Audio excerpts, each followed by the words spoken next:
तेरा साथ है तो मुझे क्या कमी है, तेरे आसरे से ही मेरी नाव चल रही है। करते हो तुम कन्हैया नाम मेरा हो रहा है। बड़ा अद्भुत ये भजन के गीत हैं, गीत के शब्द हैं ये। तो हमको ये समझना है कि हम हमारे जीवन में हमारा लक्ष्य क्या होना चाहिए, संसार नहीं, माया नहीं, मायापति। तो उसकी अभिप्सा यानी प्रेरणा हमें कैसे प्राप्त हो, हमें इस लक्ष्य की ओर क्यों बढ़ना चाहिए, इस लक्ष्य की प्राप्ति में क्या बाधाएं हैं, इस लक्ष्य की प्राप्ति के क्या सूत्र हैं, इस गूढ़ विषय के ऊपर गुरुदेव का उद्बोधन रहेगा। और गुरुदेव अपनी आंतरिक प्रेरणा के अनुसार अपने समय को लेते हुए आज और कल में इस प्रवचन की श्रृंखला को पूरा करेंगे।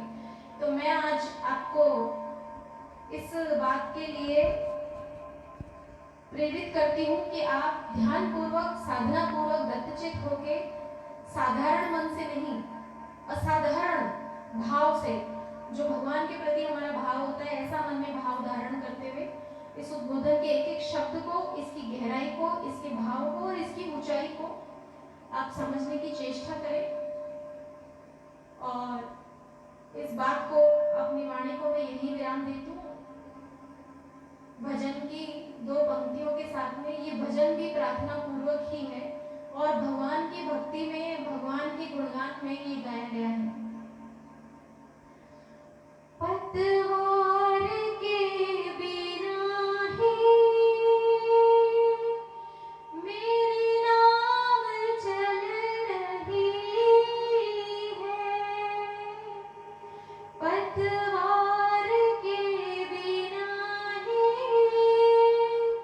मेरी नाव चल रही है। हैरान है ज़माना,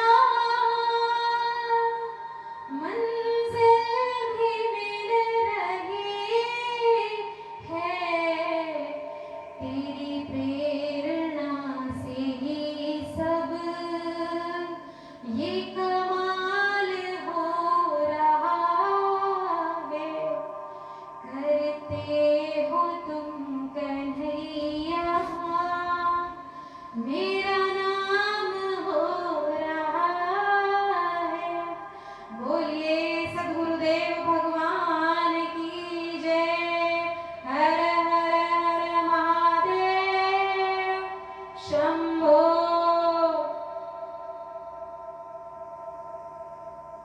जैसा कि अभी बताया अनादि जी ने, आज का विषय मेरे लिए उसको थोड़ा सा और स्पष्ट करना आवश्यक है। तीव्र अभिप्सा या लगन, एक ही शब्द के दो अर्थ हैं। साधारण भाषा में कहते हैं तीव्र लगन, और आध्यात्मिक भाषा का शब्द है संस्कृत का तीव्र अभिप्सा। तो आध्यात्म हो या कोई भी विषय, जो तीव्र अभिप्सा से, तीव्र लगन से काम करते हैं, उनका उठना बैठना, चलना फिरना, घूमना, चिंतन विचार कुछ और नहीं रह जाता। वो लक्ष्य के इर्द गिर्द ही सारा काम करते हैं।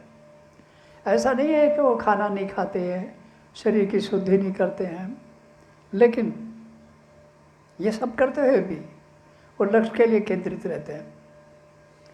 उनका केंद्रीकरण, कोई भी कहेगा कि देखेंगे वो सब लक्ष्य की वही केंद्रित है। तो क्या हम केवल ये ईश्वर के बारे में चर्चा कर रहे हैं? नहीं, कोई भी लक्ष्य आप जीवन में तय करें तो ऐसा है, आपने देखा होगा कि सब लोग तो सफल नहीं हो पाते। वो होते क्यों नहीं है? क्योंकि आधे अधूरे मन से जीवन को खेल खिलवाड़ में बिताते हुए वो लक्ष्य के पीछे चलते हैं। एक व्यक्ति पेट्रोल पंप पर पेट्रोल बेचता है और वो कहता है मुझे पेट्रोल उद्योग का मालिक बनना है। तो उस समय तो कोई कह नहीं सकेगा यह बन जाएगा कि जो पेट्रोल भर रहा है एक नौकरी पर, वो कैसे बन जाएगा? लेकिन वो बन करके दिखा देता है करोड़ों रुपए की संपत्ति से। गली में खेलने वाले बच्चे रोज़ खेलते हैं, लेकिन उनमें से एक बच्चा विश्वविख्यात क्रिकेटर बन जाता है। ऐसे बहुत सारे उदाहरण हैं, हमने देखा कि वो किसी भी क्षेत्र में सर्वोच्च स्थितियों में पहुंच जाते हैं। एक दौड़ने वाली धावक दौड़ते हुए एक दुर्घटनावश अपंग हो जाती है, पैर कट जाते हैं, लेकिन उसके अंदर और भी प्रबल आकांक्षा जगती है कि पैर तो नकली पे लगवा लूँगा लेकिन मुझे अब अपने लक्ष्य को मैं अधूरा नहीं छोड़ सकती। और इसलिए यही होता है, वो अपने नकली पैरों के बल से पर्वतारोहण करके विजयी हो जाती है। फिर उसे गूगल की विराट कंपनी जो है 5 करोड़ रुपए मासिक सैलरी देने लगती है और उसके केवल भाषण कराती है।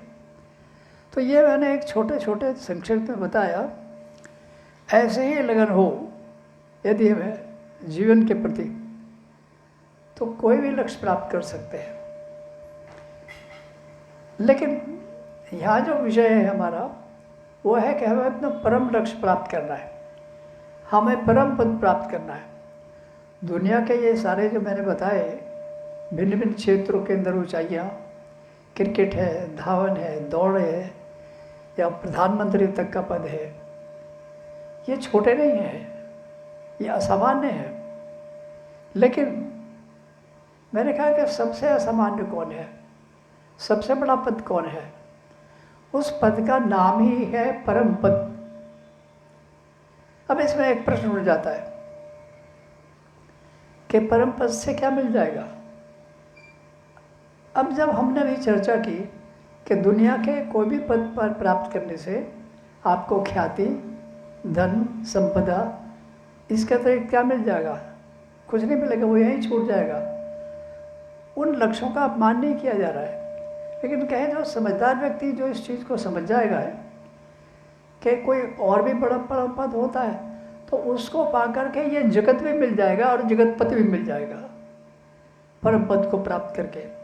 ऐसा नहीं है कि परम पद को प्राप्त करके वो किसी अभाव में रह जाएगा, किसी संघर्ष में रह जाएगा। लेकिन एक बात और नोट कीजिए कि जब हम किसी पद को प्राप्त करने की, किसी लक्ष्य को प्राप्त करने की इच्छा करते हैं, तो जितना बड़ा लक्ष्य होगा उतनी बड़ी बाधाएं आपके जीवन में आएगी। यह नियम है। और आध्यात्म में कोई भी नियम तार्किक है, तर्क से है कि क्यों नियम है ये कि जितना बड़ा लक्ष्य आएगा उतनी बड़ी बाधाएं आएंगी। इसलिए कि बाधाएं आए बिना वो जो बड़ा लक्ष्य है उसको प्राप्त करने की आपका मन और प्राण तैयारी नहीं कर सकता। अर्थात वो जो बाधाएं आती है वो आपको उस लक्ष्य तक पहुंचाने के लिए ही आती है। लेकिन अज्ञान के कारण लगता है अरे मैंने इतना बड़ा लक्ष्य लिया तो ये तो बड़ा संकट आ गया, मेरे ऊपर तरह तरह की बाधाएं और संघर्ष आ रहे हैं। और जैसे ईश्वर से प्रार्थना करते हैं, हे ईश्वर मेरी क्या गलती होगी, मैं अगर बड़ा लक्ष्य कर रही हूँ और मैंने प्राप्त करने का निश्चय किया है तो मेरे ही ऊपर इतने पहाड़ क्यों, मेरे ही ऊपर इतने विपत्तियाँ क्यों? तो देखिए विपत्ति तो साधारण लोगों पर भी आती है, लेकिन जो जितना बड़ा लक्ष्य प्राप्त करेगा उस पर उतनी बड़ी विपत्ति आएंगी। अब इस देश का प्रधानमंत्री पद पाना ये भी कोई छोटा लक्ष्य नहीं, बहुत बड़ा लक्ष्य है। लेकिन उसके सामने बाधाएं कितनी हैं, समस्याएं कितनी हैं। तो इसके लिए आप तैयार रहिए। यदि आपने अपने परम पद को प्राप्त करने का निश्चय किया है, अर्थात ईश्वर प्राप्ति को प्राप्त करने का निश्चय किया, तो ईश्वर प्राप्ति को प्राप्त करने के पश्चात आपके सारे अभाव और समस्याएं भी समाप्त होंगी निश्चित रूप से।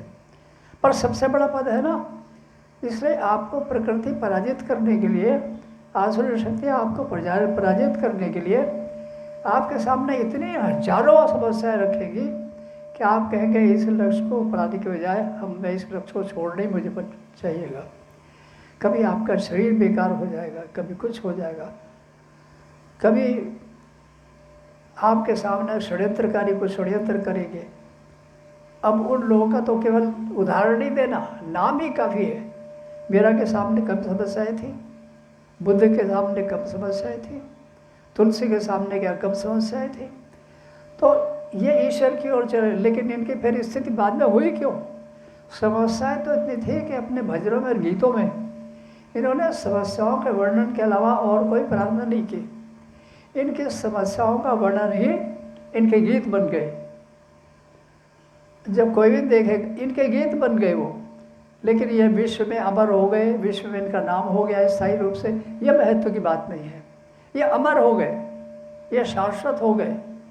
जब तक इस देश का संसार का इतिहास है इनको कोई भूल नहीं सकता।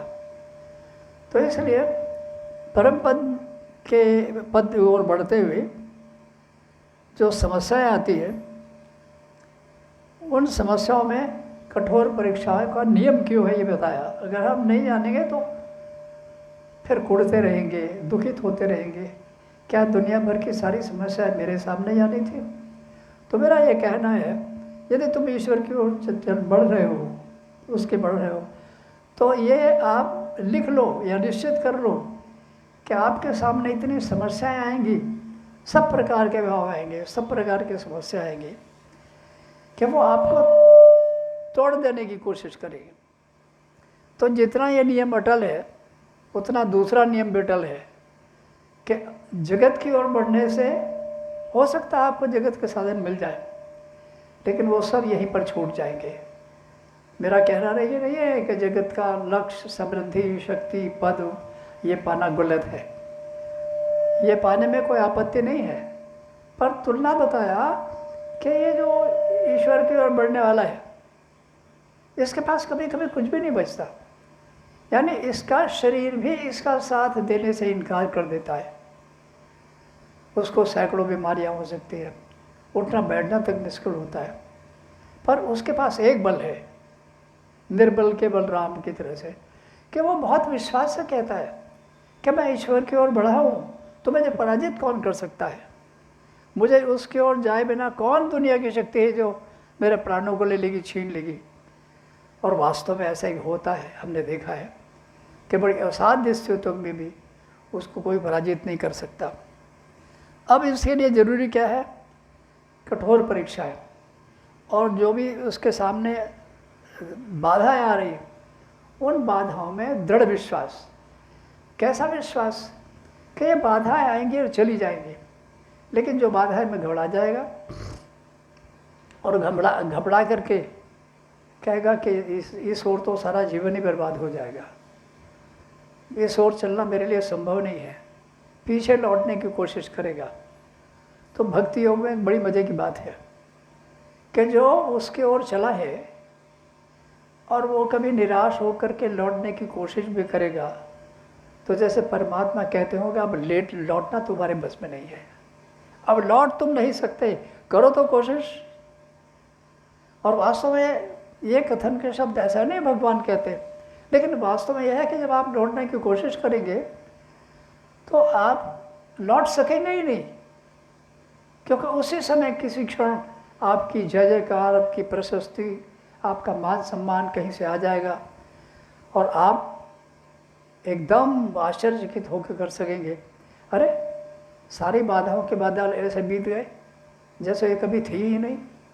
तो आपके मन में विश्वास पैदा हो जाता है कि बस मेरी छोटी सी परीक्षाएं थी, जैसे ईश्वर कह रहे हो बस इतने में घबरा गए, इतने में परेशान हो गए, रो बैठे। अरे जितनी बड़ी शक्ति प्राप्त करनी है मेरे पुत्र, उतनी बड़ी परीक्षा देनी पड़ेगी तुमको, क्योंकि उसी से तुम्हारे अंदर योग्यताओं का विकास होगा। उसके अंग भी नष्ट हो जाए, गलगल के गिरने लगे हैं शरीर के, तो आसुरी शक्ति कहेगी अब बताओ तुम क्या करोगे। तुम्हारा तो शरीर नष्ट होने लगा है, तुम तो उठने बैठने के लायक भी नहीं रहे हो, तुम चल भी नहीं सकते।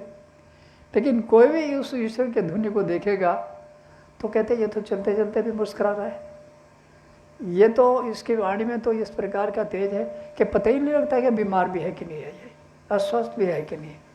किसके बल पर उसके अंदर ये बल है? क्योंकि वो जो बहुत बड़ा लक्ष्य है इसका, वो लक्ष्य ईश्वर को प्राप्ति का है, तो ईश्वर ही उसको सहयोग देता रहता है। और फिर वो लौटने की कोशिश भी करे तो लौट नहीं पाता। परमहंस योगानंद ने एक वाक्य प्रयोग किया है कि यहाँ बढ़ने का रास्ता तो है, उसकी ओर जाने का रास्ता तो है, लेकिन सावधान सोच समझ कर बढ़ने की कोशिश कर रहा हूँ। क्योंकि अगर एक बार तुमने उसके ओर निष्ठापूर्वक कदम बढ़ा दिया तो वो तुमको छोड़ेगा नहीं। अब रो रो करके भी तुमको बढ़ना पड़ेगा। अब कहने के लिए तो बड़ी थ्रिलिंग बहुत है, बहुत अच्छी बात है कि भगवान छोड़ेगा नहीं, लेकिन इसमें दूसरी बड़ी समस्या है। परीक्षाएं इतनी आती हैं कि जीवन के साधारण लक्ष्यों को प्राप्त करने में इतनी बड़ी परीक्षाएं और बाधाएं नहीं होती। जैसे मैंने कहा, शरीर नष्ट हो जाएगा, कुछ भी हो सकता है, कोई अंग कट जाएगा, भंग हो जाएगा, तो अच्छे से अच्छा शूर व्यक्ति कहेगा, हे भगवान मेरे लिए इतने दिन निश्चित है, मैंने क्या पाप किया मैं तो तुम्हारी तरफ बढ़ूँ या बढ़ाऊँ। ये शब्द निकल जाते हैं, निकल जाए तो कोई बात नहीं, निकल जाने दो, लेकिन फिर होश रखो और महापुरुषों की, वीरों की, भगवान श्री कृष्ण की इस बात को दोहराओ कि न मे भक्त प्रणश्यति, मेरे भक्त का पतन और पराजय हो ही नहीं सकता।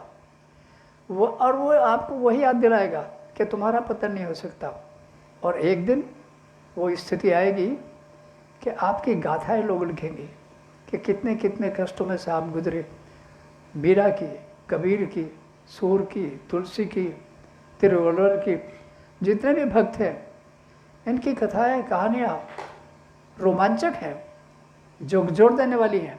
क्यों? क्योंकि इनके कष्ट बेजोड़ थे, लेकिन किसने इनको बल दिया? तो गिरते गिरते वही बल प्रदान करता है। लक्ष्य की सफलता के लिए कौन कौन से तत्व और गुण आवश्यक है, इस विषय पर हम कल बात करेंगे। ओम शांति।